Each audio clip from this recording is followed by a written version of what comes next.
Sam would reconstruct those seconds in his mind over and over again. A loud pop. The truck violently lurched to the left. The steering wheel ripped itself out of his grip. The tractor, pulling a heavy flatbed on a downgrade, even empty, is 12 tons of rolling steel. And when 12 tons decides to turn toward a cliff, you don't argue with it. Sam grabbed the wheel with both hands, slamming the brakes, but the truck was sliding, jackknifing. The flatbed began to swing out, and in a fraction of a second, Sam saw the edge of the asphalt disappearing into empty air. And then, the wheel turned. Sam didn't turn it. The wheel spun on its own, or rather, it was forced. Right next to his hands on the leather rim were other hands, thin, pale, with long fingers.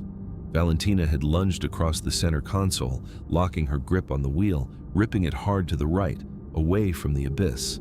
Sam pulled with her. Together, they wrenched the massive rig back.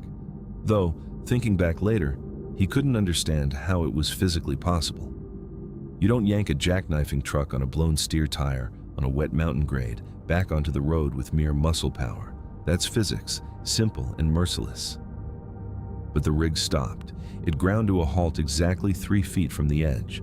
Sam could see in his headlights as loose gravel from beneath his front tire cascaded down into the black void, bouncing off the rocky slope. Quieter and quieter. He sat there, hands frozen to the wheel. He was shaking, his heart hammering so violently he could hear it echoing in his ears. He turned his head to Valentina. She was sitting back in her seat neatly, her hands folded on her lap. Her breathing was perfectly even, no sweat on her forehead, no tremor in her fingers. As if nothing had happened. As if she hadn't just single-handedly held a 12-ton machine from plunging off a cliff. Are you okay? She asked. Me? Sam couldn't find his voice. Was that you? How did you do that? I helped you with the wheel. No, that doesn't happen. Physically, that is impossible. Valentina silently popped her door open and stepped down onto the shoulder. Sam climbed out after her on weak, trembling legs and walked to the front of the truck. The front left tire was torn to shreds, the steel rim resting flat on the asphalt.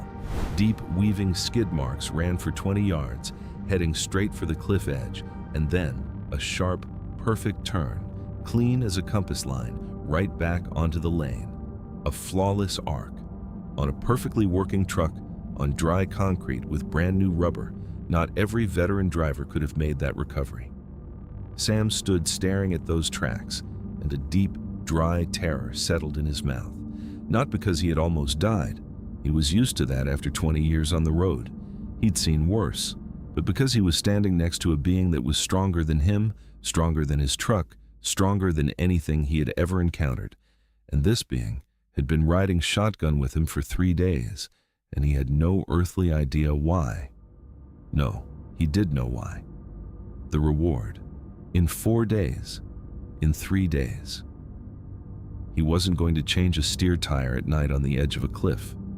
He dragged his warning triangles down the road, turned on all his flashers, and decided to wait for daybreak. He climbed back into the cab. Valentina was already inside. Get out for a minute, he said. I need to think. Valentina looked at him with a long, unreadable gaze, then nodded and stepped down into the dark. Sam sat there for 20 minutes, smoking one cigarette after another into the cracked window. His hands gradually stopped shaking. He thought. He knew how to think slowly, heavily, building a foundation piece by piece. The facts. She is superhumanly strong. She knows things about him she couldn't know. She doesn't eat. Her hands are ice. Her eyes glow in the dark. The truck moved 20 miles on its own. An impossible print is trapped inside his windshield, and she just saved his life in a way that defied the laws of physics. The conclusion: she is not human. Sam said it out loud to himself in the dark cab, and he was surprised by how calm it sounded. Not human. Okay. He had seen so much bizarre stuff on the highways over 20 years that one more anomaly, even the biggest one, just laid down over his past experiences like a fresh coat of paint on a rusted trailer. He opened the door. Get back in. He shouted into the black night. It's freezing out there. Valentina appeared from behind the trailer and climbed back inside. Sam noticed she was barefoot. The shoes she wore on the first night had vanished just as mysteriously as they had appeared. Her feet were small, pale, without a single scratch, even though she had just been walking on sharp mountain gravel. They sat in silence. Then Sam reached behind his seat, pulled out an old olive drab military blanket from his army days that he always carried, and tossed it onto her lap. Cover up. I'm not cold. I'm cold just looking at you. Valentina offered a tiny smile, just at the corner of her lips, and pulled the heavy wool blanket over her shoulders. And there, in that cramped cab on the edge of a cliff, in the pitch black under the rhythmic ticking of the dying engine, they finally talked for real. Sam started, not because he wanted to, but because the silence had become heavy and asking about her was pointless anyway. Divorced 6 years ago. He said into the darkness, not looking at her. She left. Not for someone else. She just walked out. She said, I'm married to a highway, not a man. she was right. I was the highway. I only came home between hauls, like a tourist. She took it for 10 years.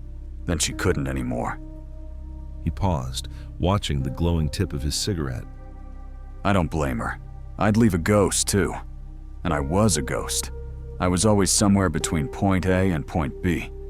And when I did stay home, I didn't know what to do with my hands. I'd just sit there, stare at the TV, waiting for the clock to run out so I could trip out again. He turned his head to her. You know the worst part?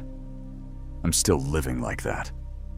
Only now, there's no one left to run out of patience, and no one left to leave. Valentina listened. She didn't interrupt. She didn't offer a sympathetic nod. She didn't say, I understand. She just listened. And in the dark, where Sam couldn't see her face, only her silhouette and the faint reflection of distant high beams in her hair, it felt normal to talk into the void, like an anonymous confession on a long night run. My mother, I call her every Sunday. He continued. She asks when I'm coming down. I tell her, soon. I've been saying soon for 5 years now. She knows it's a lie, but she asks anyway. She's 74, just her garden and her chickens. A neighbor checks on her once a week. I wire her cash, like money is a substitute for a son. He stopped and took a drag. The smoke drifted out the window crack, and in the brief orange flare of the cigarette, Valentina's face cut through the shadows for a split second. Sam saw something he never expected to see on her face. Pain. Real, raw, human pain. Not a polite mask people put on when listening to someone else's tragedies, but a flash from deep inside, as if his words had struck a jagged, unhealed wound of her own. What's wrong? He asked. Nothing. Valentina said. Her voice cracked just a little for the first time in 3 days. It's been a long time since I felt alive. Sam didn't press her, but he locked those words away. They sat for hours without talking, just side by side in the dark. Occasionally, a distant truck would rumble past, throwing sweeping shadows across the ceiling. And in those brief flashes of light, Sam saw Valentina. She was huddled tight under his old army blanket, her knees pulled up to her chest. She didn't look like a demon or a cosmic riddle or a threat. She just looked like a woman who was freezing, lonely, and who hadn't had anyone cover her with a blanket in a very long time. Before dawn, Sam drifted off. He woke up to a soft touch on his arm, just the tips of her fingers. Her fingers were warm. For the first time, they were warm. Sunrise. She said. You need to change that tire. Sam looked at her. In the gray morning light, she looked tired, humanly tired. Dark shadows under her eyes, a crease on her cheek from the headrest. She looked beautifully, quietly human. All right, he said. Time to get to work. He climbed down into the biting morning air. His breath plumed into thick white vapor. He happened to glance back up at her through the passenger window. She was sitting there, wrapped in the wool blanket, watching him. And that's when Sam noticed it. No vapor was coming from her. She was breathing, her lips were moving, but not a single puff of steam left her mouth. In the freezing morning air, nothing. As if the breath was there, but the life warmth inside it was missing. He turned away and reached for the spare tire. The fourth day went surprisingly well. Sam didn't even notice how a natural rhythm had established itself between them. Morning coffee from the thermos, which somehow was always full and steaming. Then the endless highway and quiet conversations that grew longer with every mile.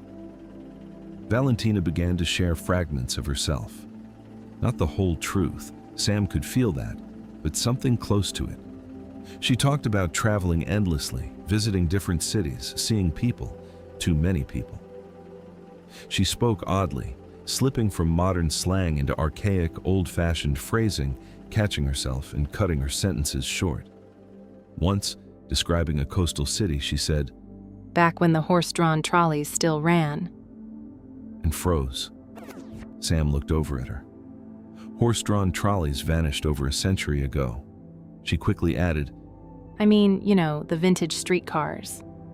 but both knew it was a slip, and both pretended not to notice. By afternoon, they crossed into a state Sam knew like the back of his hand. He had run this route twice a month for 10 years. He knew every exit, every diner, every face. And one of those faces was waiting for him at a truck stop called The Horizon, right at the fork where the highway split toward the state line. Laura. Sam had known her for 8 years. She worked as a dispatcher for a local logistics outfit. Every time he passed this fork, they'd meet up, grab a cup of coffee at the diner, and just talk. Laura was one of those rare people who made everything easy.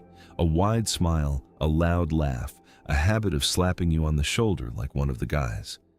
There was zero romance between them. But there was a warm, steady bond, the kind of long-distance road friendship that truckers value more than any casual fling. Sam saw her through the glass doors of the diner while he was backing his rig into a slot. He smiled, genuinely glad, and turned to Valentina. Wait in the cab. I'll be just a minute. An old friend of mine works here. Valentina looked at him. She didn't say a word, but something in her face shifted, a tiny ripple like a pebble dropped into dead calm water. Sam didn't catch it. He hopped down, slammed the door, and walked toward the diner. Laura saw him through the window, jumped up, and ran out to meet him. She threw her arms around him in her usual big, boisterous hug, burying her cheek against his canvas jacket. Sam, my God, it's been months. Where have you been hiding? Word on the CB was you took a dedicated route down to Texas. Texas? Sam laughed. No way. Same old route, just the schedules got scrambled. They went inside. Laura dragged him to a booth and ordered him a bowl of chili without asking. She remembered exactly what he liked. Sam sat back and relaxed. Laura rambled on about the mechanics, her boss, her orange tabby cat that had ripped up her curtains again. Sam listened, smiling. It was just a simple, human moment. No hidden meanings, no mysteries, no glowing eyes in the dark. He stayed in the diner for about 40 minutes. The moment he stepped back out into the parking lot, the first thing he hit was a wall of cold. Not autumn wind, not a seasonal draft, something else. A dry, static, freezing cold, like stepping into a commercial deep freezer. In a 30-foot radius around his Peterbilt, the temperature had plummeted by at least 30 degrees. He could see the boundary line, literally. The asphalt on the rest of the lot was damp from the afternoon mist, but around his truck, it was covered in a thick, white layer of frost, a perfect frozen circle on the gray concrete, with his rig sitting right in the center. Sam walked up to the cab and pulled the door open. Valentina was sitting completely rigid, her hands flat on her knees. Her spine was a straight line, her gaze locked onto a single point on the dashboard. Her face was bloodless, stark white, Her eyes were dark, almost pitch black, just like the night he had reached for the box, and the cab was freezing. It was so cold, Sam's breath came out in a cloud as thick as smoke. The passenger side mirror, the one that pointed right at the diner doors, was cracked. Not smashed, but split by a clean, razor-sharp line running from corner to corner, as if someone had sliced it with a diamond cutter. What happened? Sam asked. Valentina kept staring straight ahead. Hey, what happened to the mirror? Nothing. Valentina said, her voice dropping like a stone. It's just a mirror. It cracked from the cold. It happens in October. It's 50 degrees out there, Valentina. It happens. She repeated.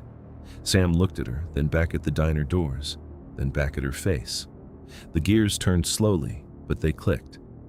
Are you because of Laura? Valentina didn't answer, but a tiny muscle twitched along her jawline, and Sam knew. Yes, because of Laura. This entity that could hold a 12-ton semi from flying off a cliff, that knew his innermost thoughts, that appeared out of nowhere, was jealous. And Sam, instead of being terrified, got angry. It was his first normal, raw, human emotion directed at her in 4 days. Not fear, not caution, not quiet curiosity, just pure anger. The kind of frustration that builds between two people who have spent too much time locked in a tiny space together. All right, look, he said, climbing in and slamming the door. That's enough. You bust my mirror, you freeze the damn parking lot, and you're sitting here looking like a corpse. Laura is my friend. You hear me? A friend. I've known her for 8 years. She buys me chili and talks about her cat. If you have a problem with that, that's on you, not me. Valentina finally turned her head to him, and Sam saw in her eyes, not rage, not offense, confusion. A deep, helpless confusion, like someone experiencing an emotion for the very first time and having no idea how to carry it. I didn't mean to, she said quietly. I don't know how to control it. Control what? This. She gestured vaguely to the frozen cab. The cold. It's what I feel, and it just leaks out. I am not used to feeling things. Sam let out a long breath. The anger drained out of him, not entirely, but enough. He grabbed the wheel. You gonna buy me a new mirror? He grunted. Valentina blinked, glanced out at the passenger door, and the crack vanished. It just disappeared, like an eraser wiping a chalkboard. The glass was flawless, smooth, without a single scratch. Sam stared at the mirror, then back at her. Fine, He said slowly. fine, let's roll. He fired up the engine and pulled out of the slot. The frost on the asphalt was already melting, leaving dark, wet patches behind. They drove for about 5 minutes in total silence before Valentina spoke up. She's a good person, your Laura. She has kind hands. Sam glanced at her. You didn't talk to her. I saw her, through the glass, from 30 yards away. Sam let out a dry chuckle. Yeah, well, she's got an orange cat named Biscuit. He said, not knowing why he was even sharing it. I know. Valentina said. A good cat. Sam looked at her and suddenly burst into a short, rough laugh, a jealous entity that knew the name of his friend's cat. It was just so completely absurd that laughter was the only logical response left. Valentina looked at him in surprise, and then she smiled. Not the polite, distant half-smile he had seen before, but a real warm smile that crinkled the edges of her eyes. You're the first one who laughs. She said softly. What did the others do? She went quiet for a moment. The others were terrified. Sam stopped laughing, not out of fear, but because he caught a loneliness in her voice so vast and deep that the laugh died right in his throat. I'm terrified too, He said honestly. I just don't know any other way to handle it. They drove on as the evening deepened. Somewhere between another exit and another mile marker, Valentina reached out and touched his forearm. just for a second, with the tips of her fingers. Just like that morning on the cliff, her fingers were warm. Sam didn't pull his arm away. By nightfall, they parked in a quiet, secluded pull-off near a line of trees. Sam cut the key and leaned back. Valentina sat beside him, wrapped up in his army blanket, silent. Listen, Sam said. I don't know what you are, and I don't care. But if you're riding with me for 4 more days, no more freezer tricks. I'm 43, and my joints don't need the extra draft. Deal, Valentina said. And another thing, if I talk to a human being, or a dog, or a wall, that doesn't mean you get to break my equipment. Got it? Got it. And you need to start eating. 3 days without food isn't normal. Valentina let out a soft, low laugh. Sam had never heard her laugh before. It was deep, gentle, and it instantly made the cold cab feel warmer. I'll try. She whispered. For you, I'll try. On the 5th day, Valentina ate for the first time. It happened in the morning at a truck stop, where Sam had stopped to grab coffee and some fresh turnovers, the kind wrapped in wax paper that you only find at highway bakeries, the ones that taste better than anything in a fancy restaurant. He bought 4. 2 for him, 2 for her. He didn't ask, he just laid them on the dashboard in front of her. Valentina stared at the pastry as if she were looking at food for the first time in centuries, or trying to remember how the mechanics of eating worked. She picked it up, took a bite, and chewed slowly, deliberately. Her face held an expression Sam could only describe as pure wonder. It's good, she said. There was so much genuine surprise in her voice that Sam couldn't help but smile. What? You never had a turnover before? I did. A long time ago. A very long time ago. She finished the first one, ate the second one much faster, and casually licked the sugar off her fingers.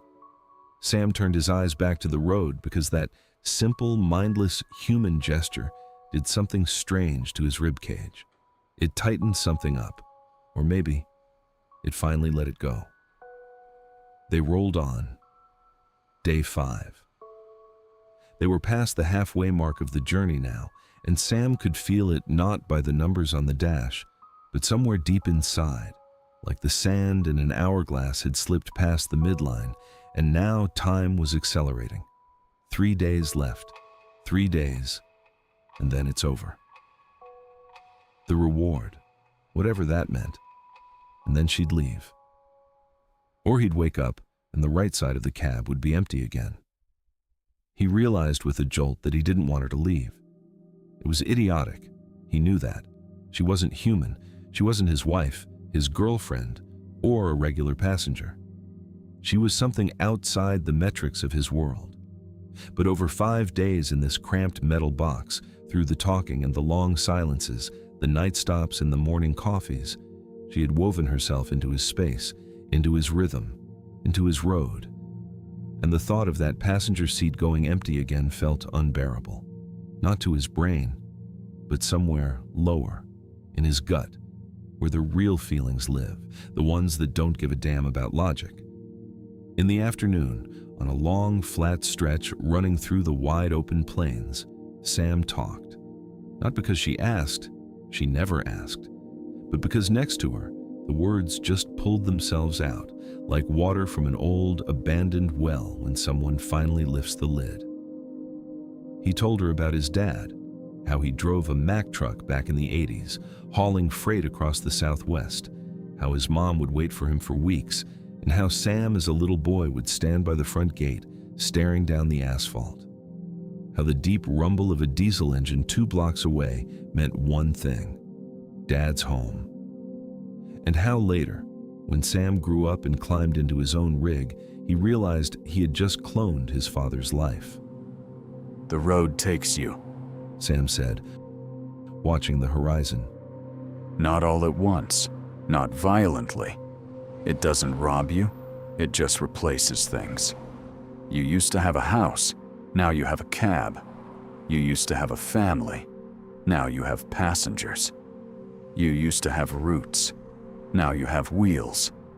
And you don't even notice it happening because the road is always moving. And movement gives you the illusion of a life. But in reality, Sam said quietly. you're just standing still. It's just the scenery that changes. Valentina listened. She listened the way nobody had ever listened to him in his entire life, with her whole body, her entire attention locked in. No distractions, no cutting in, no formulating an answer while he was still talking. She listened the way the dry earth drinks rain, absorbing it completely.